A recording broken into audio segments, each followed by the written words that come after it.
નમસ્કાર મિત્રો, વિડીયોમાં તમારું સ્વાગત છે। જી હા મિત્રો, અત્યારે હાલ મોટા અને દુઃખદ સમાચાર સામે આવી રહ્યા છે। તો મિત્રો, સમાચારમાં વાત કરીએ તો ગુજરાતના ગાંધીનગરથી ઉત્તરાખંડના કેદારનાથ ખાતે યાત્રા માટે જઈ રહેલા 5 મિત્રોની કારને ઉત્તર પ્રદેશના મુઝફ્ફરનગરના ગમખ્વાર અકસ્માત નડ્યો હતો।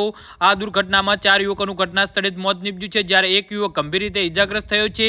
ઇજાગ્રસ્ત યુવકને તાત્કાલિક સારવાર માટે હોસ્પિટલ ખસેડવામાં આવ્યો છે।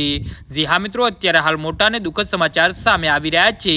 આ ઘટના મુઝફ્ફરનગરના સપ્પર પોલીસ સ્ટેશન હદ વિસ્તાર પાણીપત ખાતીમાં રાષ્ટ્રીય ધોરીમાર્ગ પરના રામપુર તિહારા નજીક બની હતી। સમગ્ર મામલે પોલીસે તપાસ શરૂ કરી છે અને ઉત્તર પ્રદેશના મુખ્યમંત્રી યોગી આદિત્યનાથે આ ઘટના પર ગહેરું દુઃખ વ્યક્ત કર્યું છે। જી હા મિત્રો, અત્યારે હાલ મોટા અને દુઃખદ સમાચાર સામે આવી રહ્યા છે। તો મિત્રો, સમાચારમાં વધુ વિગતવાર વાત કરીએ તો આ ગમખ્વાર અકસ્માતના પરિણામે કારનો આગળનો ભાગ સંપૂર્ણ નષ્ટ થઈ ગયો હતો। સ્થાનિક લોકોના જણાવ્યા મુજબ ફ્લાયઓવર પરનું વળાંક અને કારની અધિક ઝડપ આ અકસ્માતનું મુખ્ય કારણ હોવાનું પ્રાથમિક તપાસમાં સામે આવ્યું છે। આ ઘટના બનતા જ સ્થાનિક લોકોએ તાત્કાલિક પોલીસને જાણ કરી હતી અને ઇજાગ્રસ્ત યુવકને બચાવવા માટેના પ્રયાસો હાથ ધરાયા હતા। જી હા મિત્રો, તો આના વિશે તમારું શું કહેવું છે તો નીચે મારી કમેન્ટ બોક્સમાં જરૂરથી જણાવજો અને મારી યુટ્યુબ ચેનલને સબસ્ક્રાઇબ કરવાની ભૂલતા નહીં। વિડીયો પૂરો જોવા બદલ તમારો આભાર।